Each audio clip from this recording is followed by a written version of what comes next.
Okay, so the final lecture.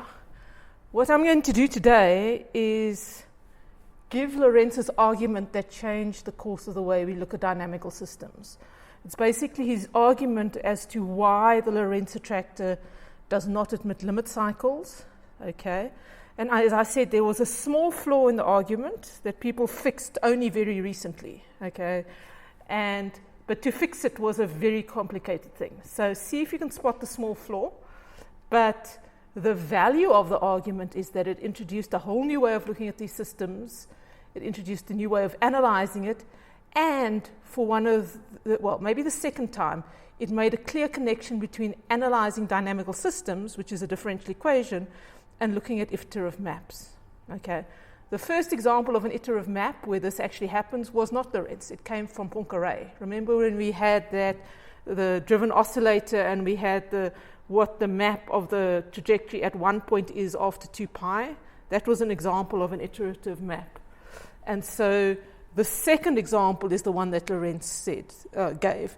But it was so new at the way that people looked at it that it changed the field, right? So it's another example. So Lorentz was not even the first to try and analyze a differential equation with an iterative map, but the way he used it was unique, okay? And the other thing is, if you look at the context of history, mathematicians had been playing with iterative maps. So you have these branches of mathematics. You have the differential equations, you have the algebraists, you have people that play with iterative maps, and they sort of have these degrees of specialization. And there's talk across the boundaries, but often people get so stuck in the tools of their own specialization, they don't look outside. And the dynamical systems people were kind of like that, and what Lorentz did is he jumped. He used it, and then the moment he did, he brought dynamical systems and thinking about iterative maps closer, and he actually provided a way of analyzing what chaos was. So what I'm going to do today is hopefully illustrate it, because I integrated the equations as clearly as I can, which will then make it easier for you to actually do the analysis. Okay, so this Lorentz map was introduced in 1963, so it was a little bit after he had done the numerical simulations. And what he did was he reduced the attractor dynamics to a one-dimensional map. So what we have is these differential equations. Up until then, people had simply been solving them with analytic tools if they could find it, with perturbation theory. And Poincaré already showed that there was problems with perturbation theory in certain systems, that you couldn't actually do the perturbation theory, it just blew up. So they knew there was problems, you couldn't always do that. And so it was a time where the computer just invented, so Lorentz said, okay, fine, let me put it on a computer and let me see what happens. And then he realized he didn't really understand what was going on. He first thought the computer had made a mistake, then he convinced himself that the bug was not the computer, and then he started analyzing the equations. So what I'm going to do is look at a specific example. So the parameters I've put in is sigma beta equals to 8/3 and r equals to 28. So it is quite far. It's definitely an acharotic system. It's very far beyond. Remember I draw that bifurcation diagram.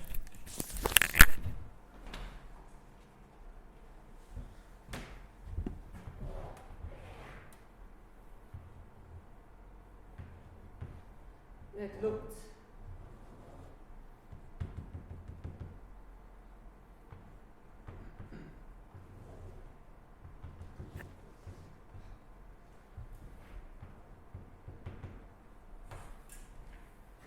okay, so you have that bifurcation diagram, and what we have is basically the fixed point and sorry, there's a lot of distraction now.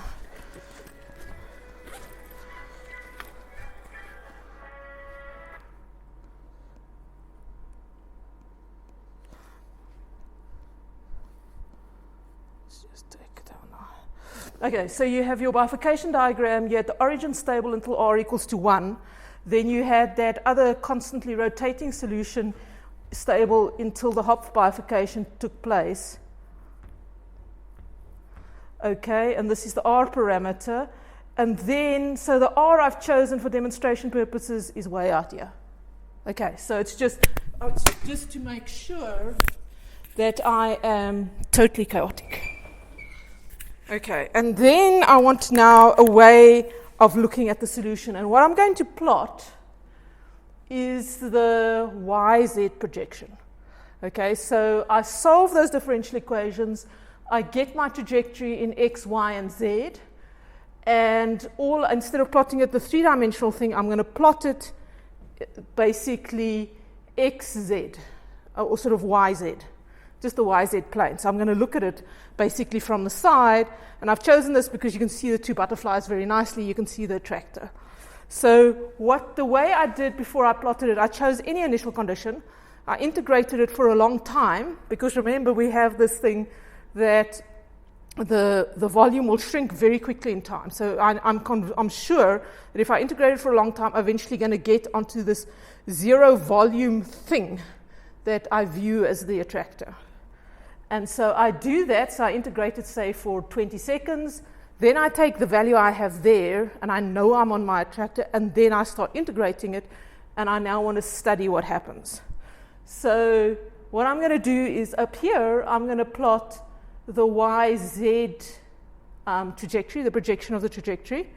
And over here, I'm just going to plot the time series.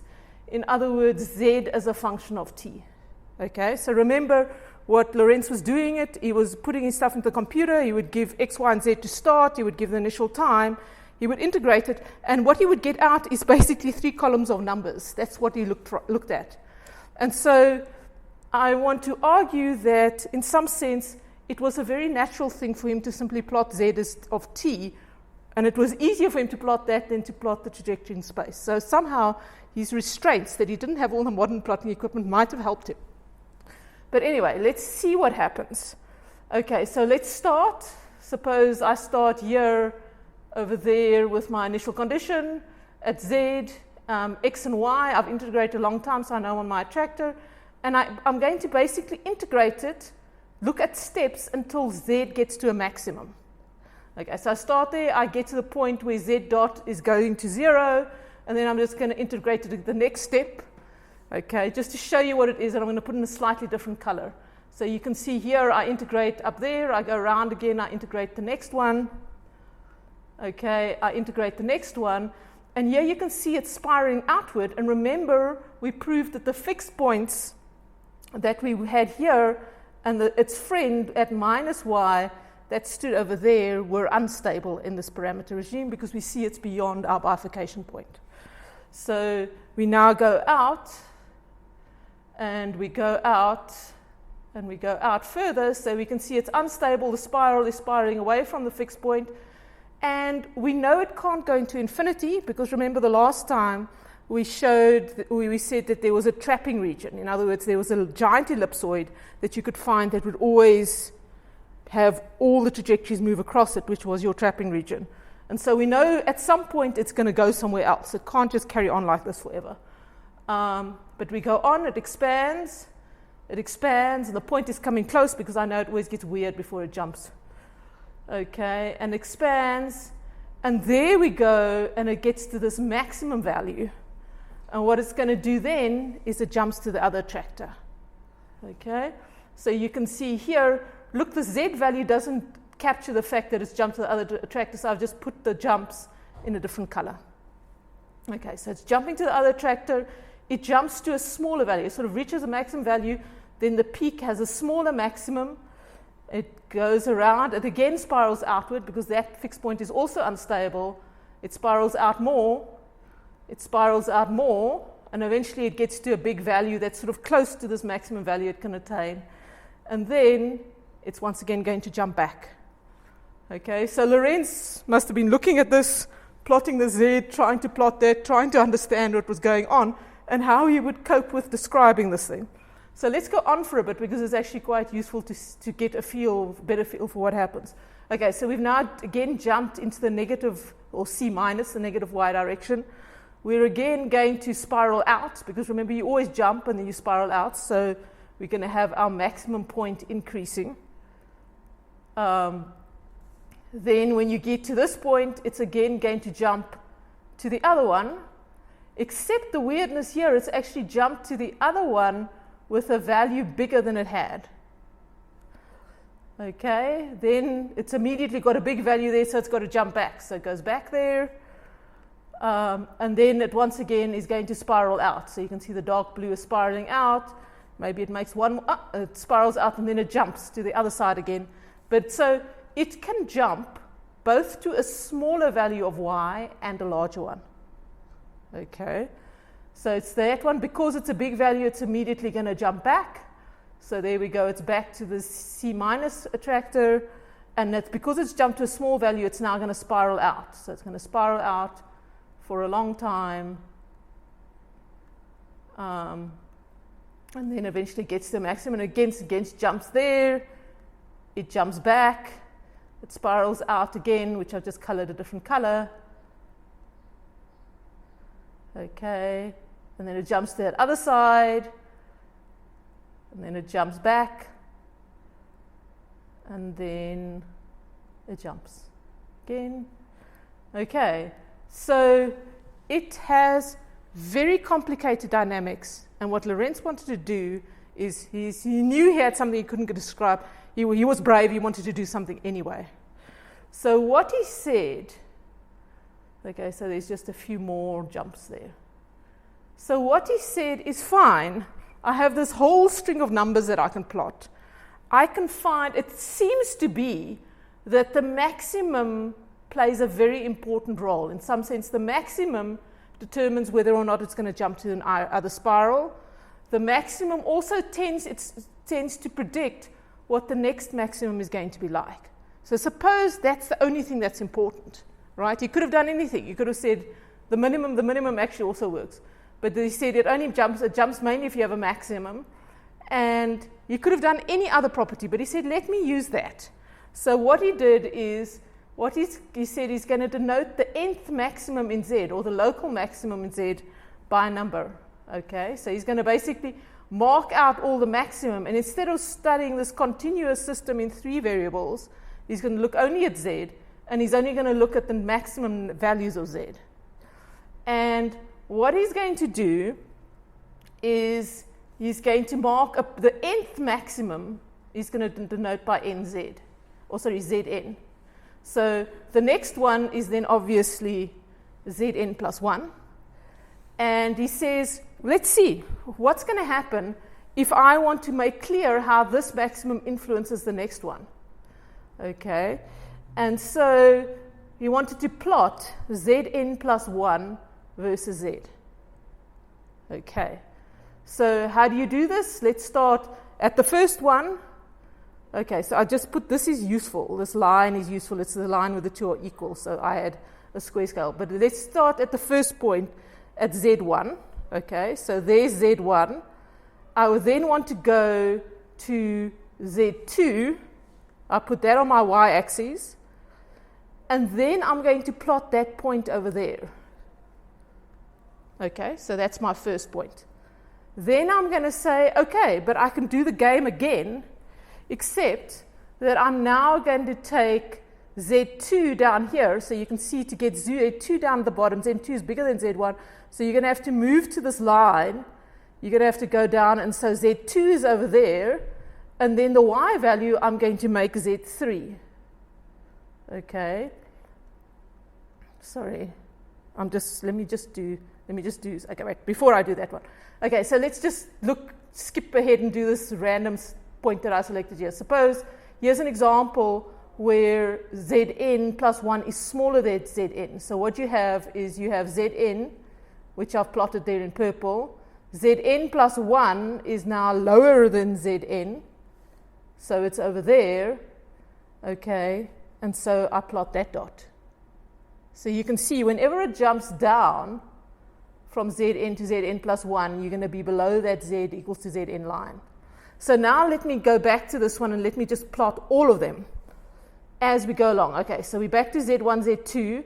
Now I'm going to go to the Z2 over there, which moves on just a little bit, and I'm going to plot the value of Z3. Okay, I'm going to go back, so that's Z3. I'm going to now go to the line again, go down, so I'm at Z3 on the x-axis, and I'm going to plot Z4. So you can see, systematically, as I'm moving along this blue things all the way to Zn, the next one is always bigger than the first one, so it's always going to be lying above this line. So let's plot them all. Okay, so it goes bigger, bigger, bigger, and there we can see, you can see these jumps are getting bigger, bigger, bigger, and eventually it gets quite big up there, right? So this is Zn minus 1 down here, and this is Zn over there. So that's the maximum value of Zn. We go across to the line over here where Zn, basically the new Zn is equals to Zn plus 1. Okay, and so the Zn is down there, and you know that Zn plus 1 is now less, and that's the point that we plotted first. Okay, so now I can just continue. I'm going to continue for all of them and plot all the points that arise in that way. And it's kind of useful to see which trajectories it comes across. So usually when it jumps from one fixed point to another one, that's the only time it can decrease, but it doesn't have to. So let's now go, I'm over here.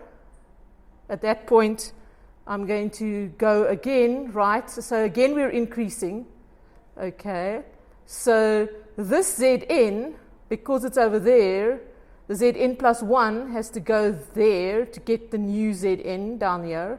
And then the next pair is increasing. So you go, and then the next one goes up.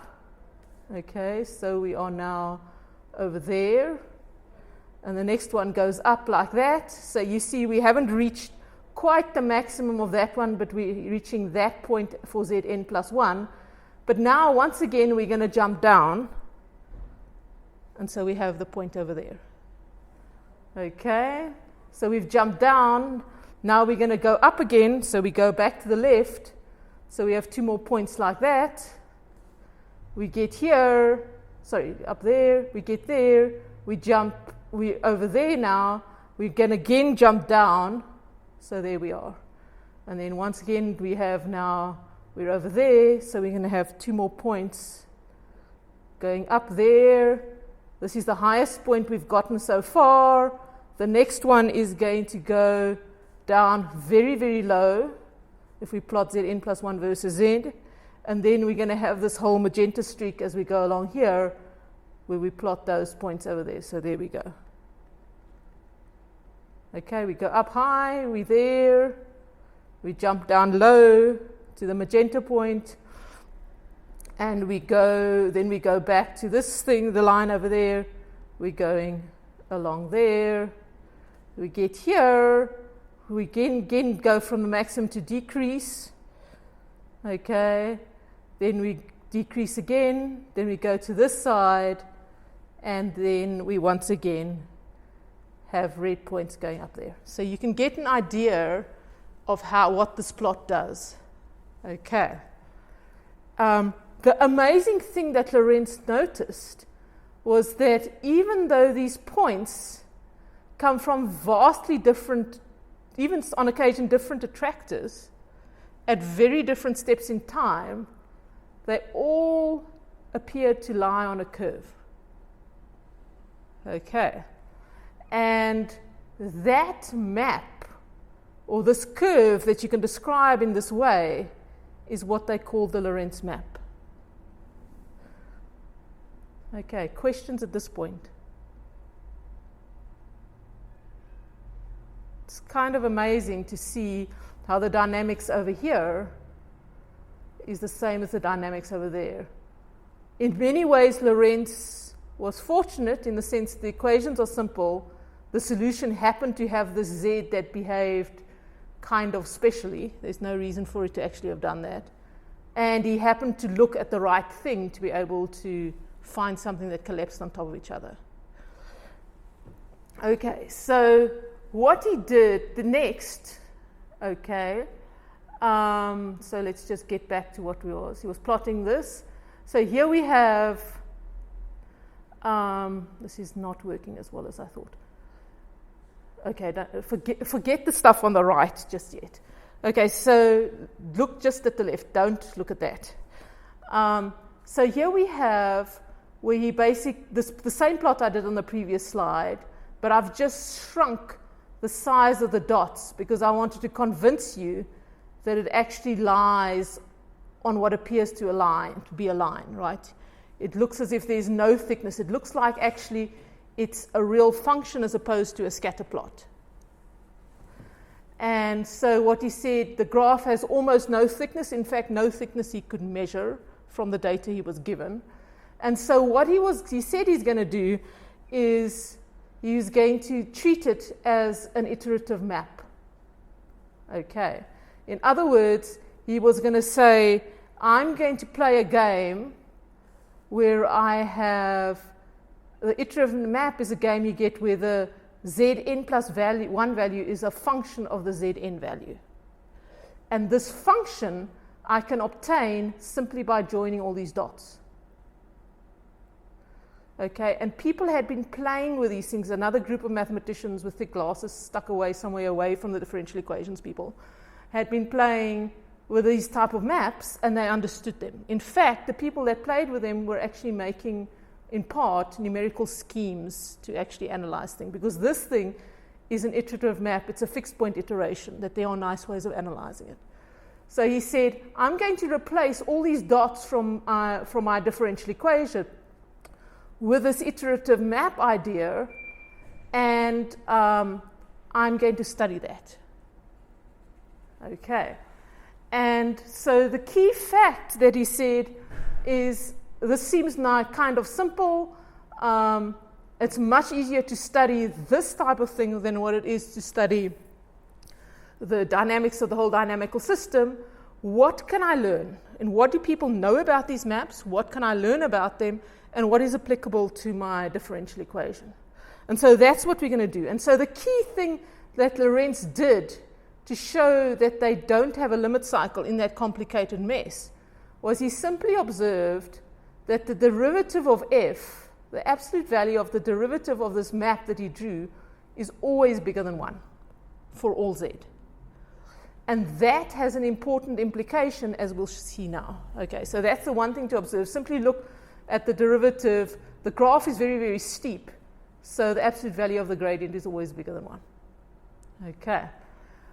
Okay, so what he did next was, he says, suppose I have any function like this with a property that the f derivative is bigger than 1.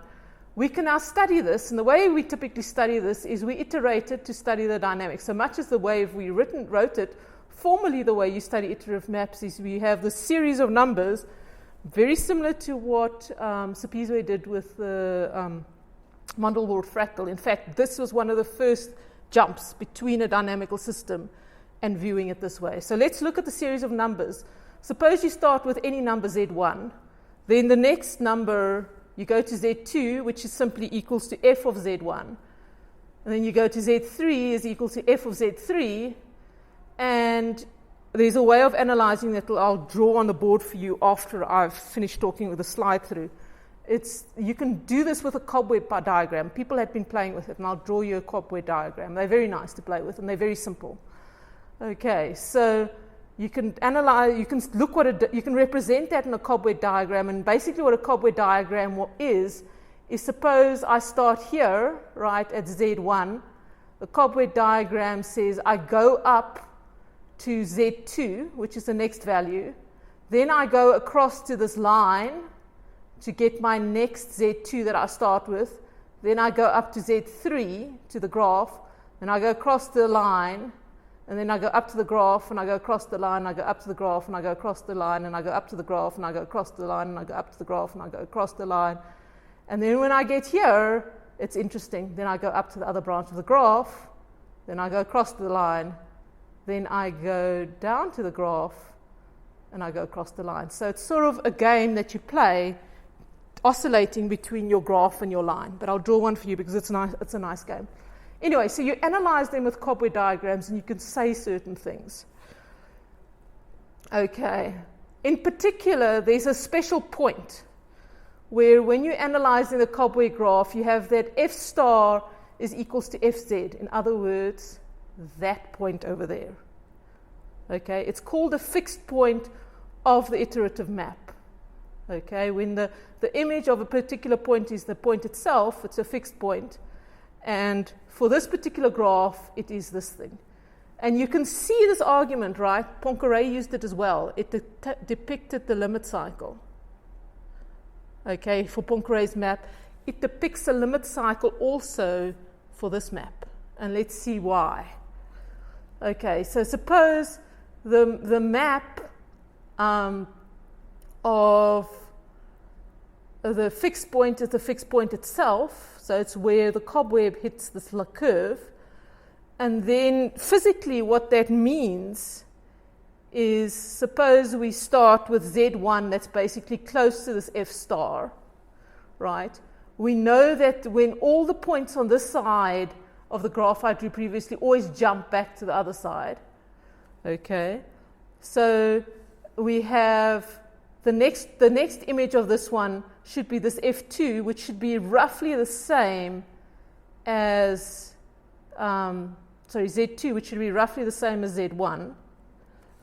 And then you have the third point, which should come back to Z3, which should come back, if I'd chosen the exact number, the exact F star, which I couldn't because I couldn't find it, it should come back very, very close to Z1. In fact, it's mathematically almost impossible to find.